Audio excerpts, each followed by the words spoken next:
একসময় গোলপোস্টের নিচে দাঁড়িয়ে বাংলাদেশকে রক্ষা করেছেন।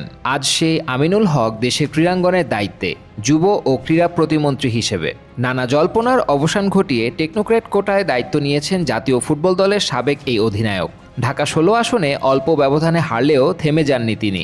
এবার তার লক্ষ্য পুরো দেশের খেলাধুলায় মনোযোগ দেওয়া।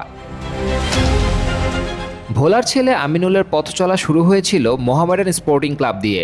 ১৯৯৮ সালে কাতারের বিপক্ষে আন্তর্জাতিক অভিষেক, এরপর ২০১১ পর্যন্ত জাতীয় দলের জার্সিতে লড়াই। মাঠের সেই লড়াকু মানসিকতাই এবার প্রশাসনে দেখাতে চান তিনি। প্রতিমন্ত্রী আমিনুল জানিয়েছেন, চতুর্থ শ্রেণী থেকেই ফুটবল ও ক্রিকেট সহ ৫টি ক্রীড়া বাধ্যতামূলক করা হবে। দেশের ৪৯৫ উপজেলায় নিয়োগ পাবেন ক্রীড়া শিক্ষক ও কর্মকর্তা। লক্ষ্য একটাই, তৃণমূল থেকেই প্রতিভা গড়ে তোলা। যে পরিকল্পনাগুলো রয়েছে ইতিমধ্যে তিনি চান ক্রীড়াবান্ধব পরিবেশ, যেখানে আয়োজক, খেলোয়াড় ও সাংবাদিক সবাই থাকবেন এক সেতুবন্ধনে। দুর্নীতির বিরুদ্ধে ঘোষণা করেছেন শূন্য সহনশীলতা।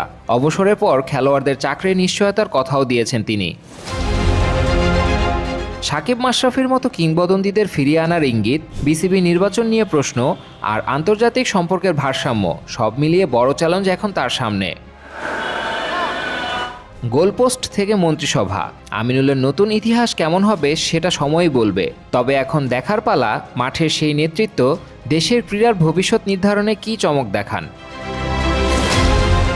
Sadman Hasan, sports 24 BD.